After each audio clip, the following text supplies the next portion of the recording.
Oh yes, this is Danhausen here, very nice, very evil. You are watching Geeks with Issues. And if you do not continue watching this video, it should be strange, you're cursed.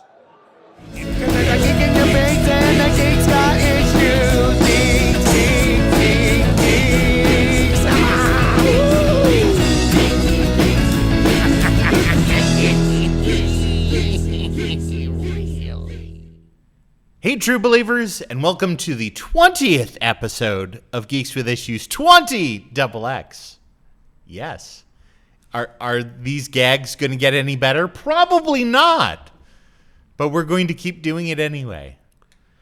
I welcome you once again to the basement of dreams here at the studios at Gateway Collaborative Media. We have a fantastic half hour of geekery for you. But before we begin, allow me to introduce to you your geeks. Hi, I'm Andy. Oh, sorry. I have to allow you to introduce our geeks. But you've done it already, so I guess it's over with. Fine. Ogre, are you going to let me introduce you, or are you just going to go off on your own, too? Please do. Please introduce. In the middle, it's our chief technologist, Ogre. And I, your friendly neighborhood Geekmaster. Wow, I cannot words today. It's all right. Terrible. I'm Tuck. Welcome to the show. Let's get started with some game romancing from Andy.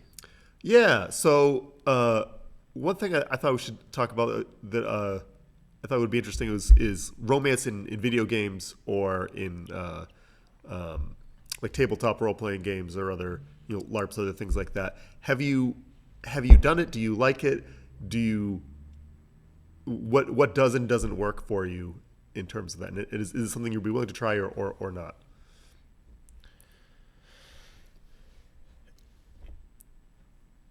I'm interested in Ogre's thoughts on this one. I've never done it in a game myself but I have been at role-playing tables where there have been both PCs and NPCs having relationships within the game. Most of those experiences were more of a lark than kind of like serious. So I don't have a very big serious perspective on it, apart from it's probably some of the funniest gameplay that one can do on a tabletop role-playing game that I've ever experienced. It's so funny and so refreshing to all of the fighting and puzzle skills and stuff. It's just another dimension of the game that to look forward to, especially if like people really get into it and just bring the comedy or bring the whatever they want to bring to it, because it's a role-playing game. So I've done this a bit in I've done it a bunch in like computer games like Dragon Age or Baldur's Gate or other things like that. I've done it a little bit as in Dungeons and Dragons and stuff like that with as a player having a romantic interest in an NPC, and as a dungeon master having a player who has a romantic interest in one of my NPCs. I think if you got to be really careful if you're doing like player to player, because that can lead into what in LARP circles they call character bleed, where you start feeling the things having a hard time distinguishing between the things your character is feeling and what you as a person are feeling. But I think some video games do it better than others. Like some of the games, like the relationship is just like a bunch of fetch quests where you give them thousands of apples and then suddenly they love you, and that doesn't really feel like a real relationship. It's just a reputation track with a single person. Right. But I think games like some of the Dragon Age games or Baldur's Gate do a better job of like exploring relationships in a video game format. So I would say that I agree the romantic fetch quest is not a very good model for doing that. I think, though, there is a line in the other direction. Like Baldur's Gate 3 is an extremely frisky game. Yeah. Oh, yeah. You have to be okay with the fact that, okay, I'm in camp and I'm talking with, you're naked. Okay.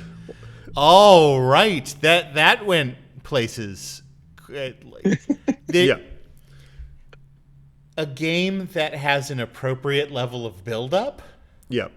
makes sense, where there is relationship building. I understand when they sometimes build a relationship building quest in there. Yeah. Like I liked the Starfield romanceable component, where as you're getting to know the romanceable characters, you're like finishing quests to know their backstory better. And then you decide at a certain point whether you like them. Right. Or whether you're just buds. Yeah. And then can explore that. See, yeah, that's pretty good. But some games implement it like very poorly. Yeah. But going back to like the like a tabletop role playing game, like that can be a good way to give if your character has a romantic interest, that gives them a good way to have like buy into a place, a location, people there.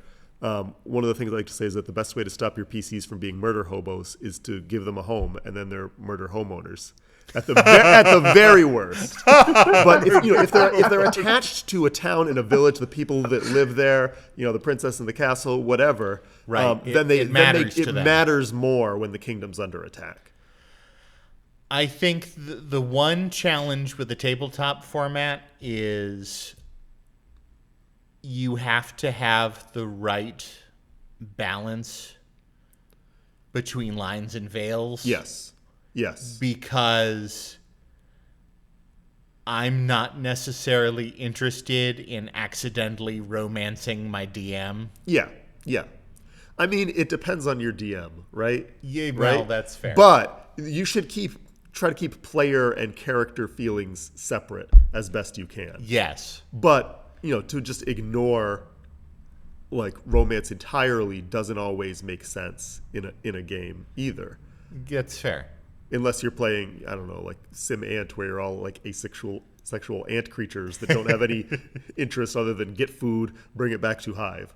But, yeah. Well, speaking of asexual creatures that have no interests other than collecting resources, let's talk about Scalpers. Ogre has a story that involves Scalpers and connects them tangentially. Oh, yeah. So Pokemon Pop-Tarts currently are being scalped on eBay for around 10 times the original purchase price. Have you ever purchased or received a gift of a limited time release item, products, tickets, that was scalped for way more than the original purchase price? I have not. I don't really go for a lot of like limited release stuff, collector's edition type stuff. And I'm certainly not willing to pay. I am a very frugal man. I'm not willing to pay much for something. If I can get a free version, I'll usually try that before I buy something. And I generally won't buy like expansions for board games until I've played it a bunch already. And I'm like, okay, now I want to add something new. So not me personally. So whereas I tend towards a little bit more excess, if I've played the game and it's amazing, I've got that. Where are all of the expansions? I must possess them. I have not per se run into any scalpers. What I have done is purchased things what I would say is at the wrong time, because when an item becomes rare enough to become a collector's item, you're no longer in that scalper zone of there's forced scarcity and we're going to raise the price. There's actual scarcity. There's actual scarcity. Yeah. And the item has value to it instead of the artificial inflated value of we've bought all the stuff and we're holding on to it for extreme prices. Yeah.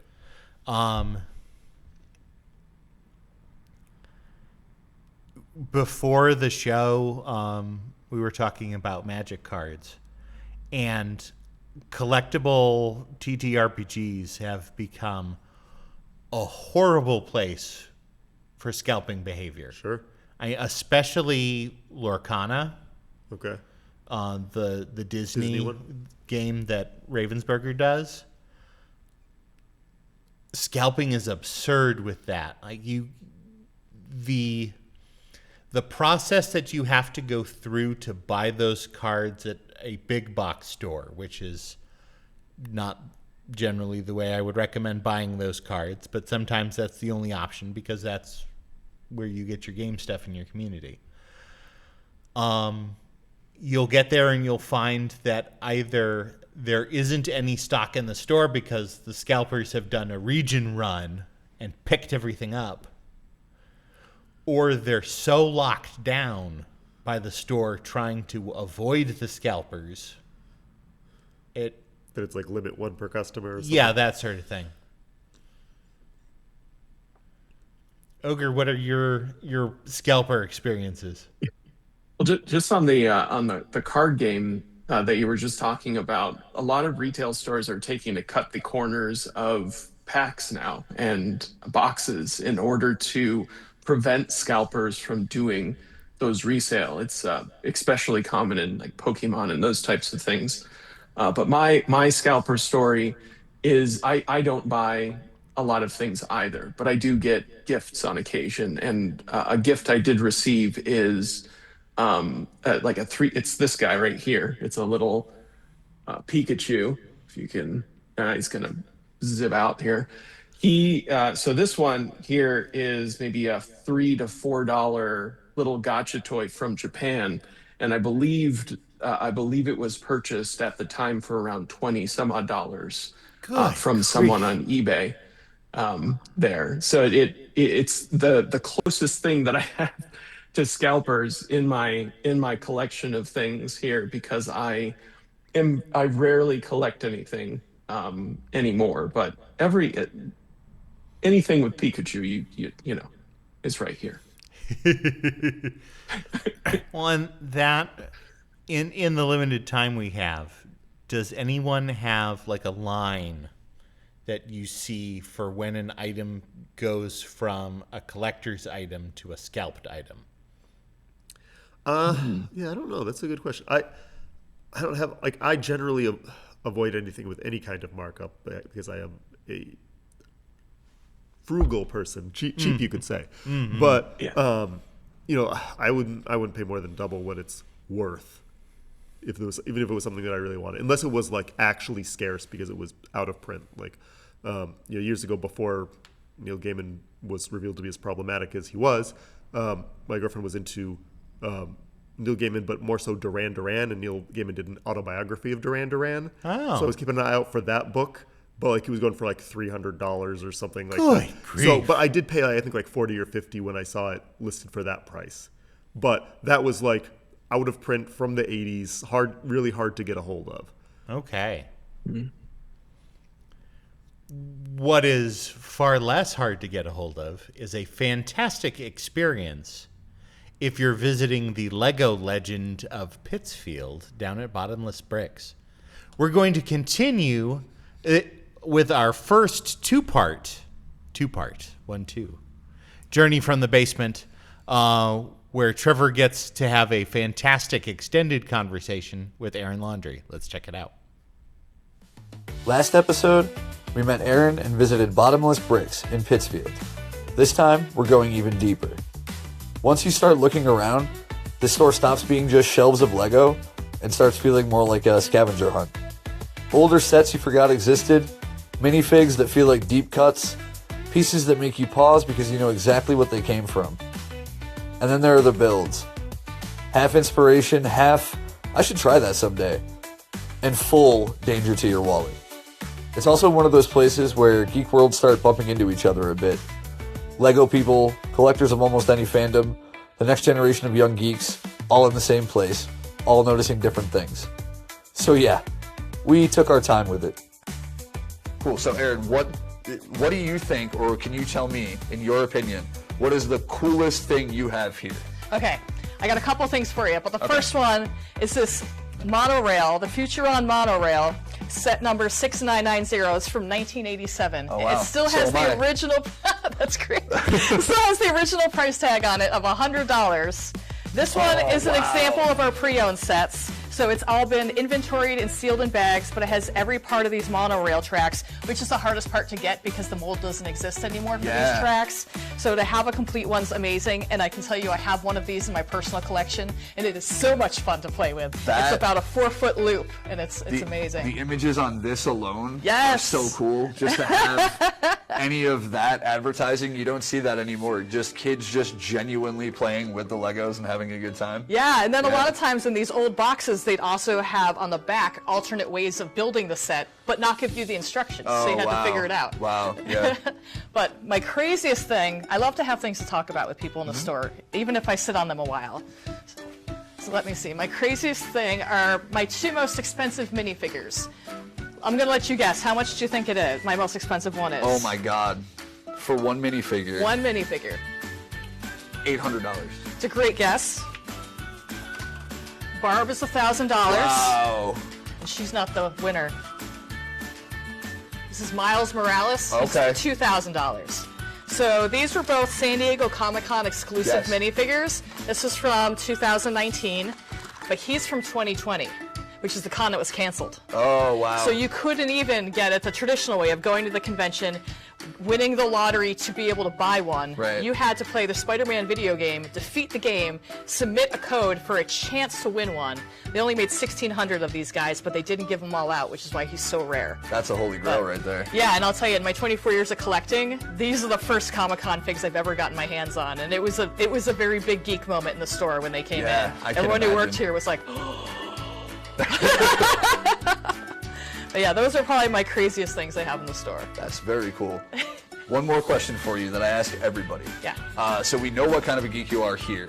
Is there any kind of thing that you would say is a hidden geekdom that you celebrate? Example, I'm into I Love Lucy, 1950s television shows, things like that. That's something people might not expect from me.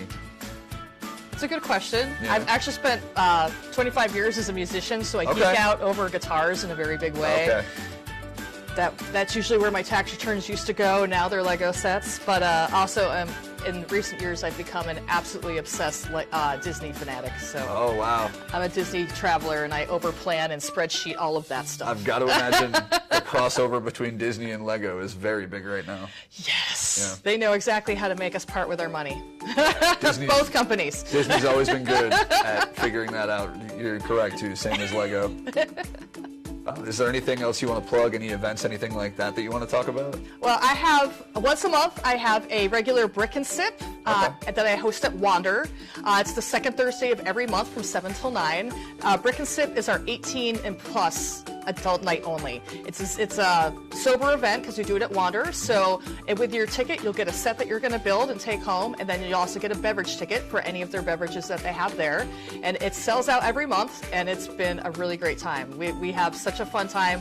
We sell out at 30 people. I bring lights and trays for building, but we get people from across the spectrum, across all ages, and it's a fantastic alternate night out that's not going to a bar. That honestly sounds like something we might have to cover at some point soon. Geeks, I want to thank you for joining us today. Erin, thanks for showing us around. Thank you. We'll see you next time, guys. That's Bottomless Bricks. And honestly, what's on the shelves is only part of the story. The rest is the rabbit holes people go down while they're here. Erin's built a spot that fits right into Pittsfield, while also plugging into a much bigger world of builders, collectors, and people who remember way too many discontinued sets. And yeah, we love seeing it. Thanks for hanging out with us. We'll catch you on the next one. So, Geeks, in that video, one of the things that stuck out was that special edition Lego item from the Lego Con that ended up being canceled.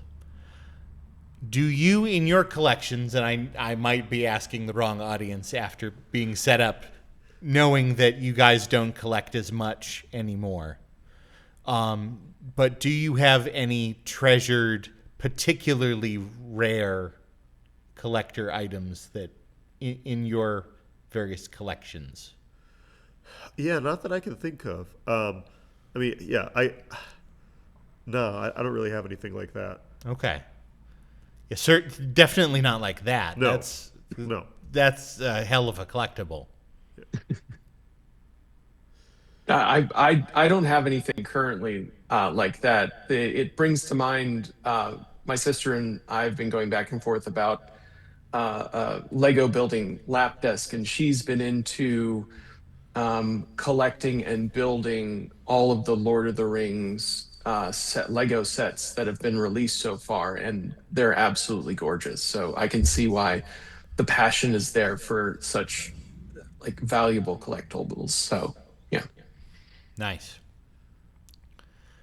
All right, so I'm going to slap together a little bit of my geekery topics for this one. So I didn't expect to do any religious education on Geeks with Issues. I swear I'm not going to go into what faith you should be. That's not what we talk about. But to provide background for people who don't know, the Pope will, through various times during their pontificate, do what's called an encyclical, which is a letter to the faithful about what the Pope feels is really important to people of the faith. And generally to the greater world at large. So Pope Leo recently released his first encyclical, which is always a big deal for the Catholic geeks, called Magnifica Humanitas. And in addition to having a geeky, like, foundational topic talking about the potential impacts of AI and technology in general on humanity, this was notable in that it is one of the first times that I'm aware of, if not the only time that I'm aware of, where the Pope has quoted a commonly geeky resource. So the Pope quotes Gandalf from Return of the King. Specifically, the quote being, "It is not our part to master all the tides of the world, but to do what is in us for the succor of those years wherein we are set, uprooting the evil in the fields that we know, so that those who live after may have clean earth to till." So, I was super excited about the fact that Tolkien ended up in an encyclical. So I wanted to ask you guys if there is a instance where an unexpected vector ended up being geeky and it brought you unexpected joy. So, this isn't necessarily unexpected, but every time Stephen Colbert talks about Lord of the Rings, it's extremely expected at this point. But yes, the only things that I'm thinking of that are sort of like that are more political gaffes. And I'm not here to talk about what everyone should believe politically, but there was one politician who quoted the Pokemon theme song without realizing he was doing it, probably. And then there was another time when Senator McCain on the campaign trail, he or his staff said something disparaging about people who play Dungeons and Dragons and living in their parents' basements, which, okay, called shot. But so right, the campaign had to walk that back by saying that they respect the intelligence, wisdom, and constitution of all Americans, which I thought was a brilliant way to deal with that. Oh, that's amazing. And then the other thing that I remember was Rand Paul did a reference to the movie Gattaca, which is about like a future where gene sequencing and people can read your genome and tell you, oh nope, you shouldn't become an astronaut because you're likely to have heart failure in the next 10 years. And I think the big scandal was that he plagiarized most of that off of Wikipedia. But my big complaint was that he got the point of the movie wrong. He was saying that, like, in the future, the government can sequence your genome and tell you what you can and can't do. And I'm like, well, actually, that company that went to the moon in Gattaca was a private corporation, and there were laws against discriminate against people because of their genome, but they just weren't enforced. So you're not really doing the job of advocating for a smaller government that you thought you were. So, but that's just my perspective. I was thinking, and none of those particularly inspired confidence in me in any of those people, That's other fair. than John McCain's staffers who had that very nice thing to say. Yeah, there was a nod to the people in the know that people who weren't in the know didn't need to need to know. Completely missed the point. Yes. Ogre.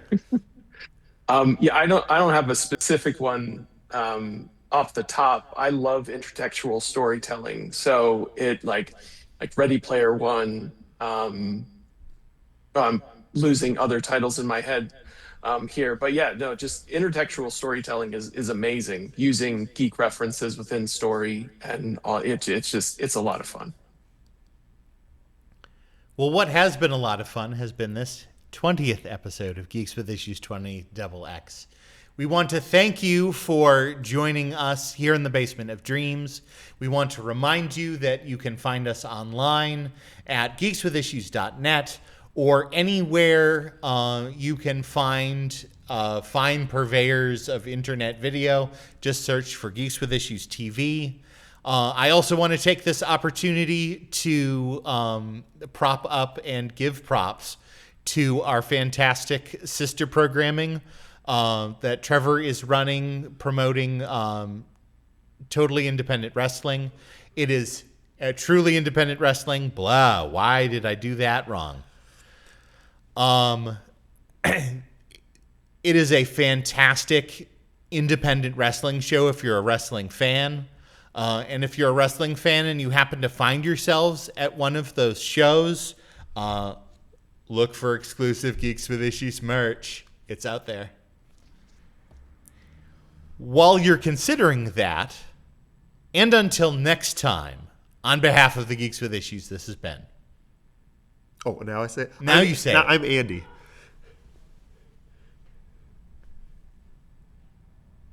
Ogre. And Tuck, reminding you to geek on, geek out, and geek anywhere. Just clean up after yourself. We'll see you next time on Geeks with Issues 20XX. Goodbye, everybody. You gotta blow on it. You gotta blow on it. I used to think anything was possible. I thought that I could be a king or Caesar. But I don't need all of that gold or silver. That's how I know that I'm a true believer. Some people wanna climb the corporate ladder, TBS reports, politics and schemes. Thanks to my chainsaw, my cubicle is firewood. Now I'm living in a basement of dreams.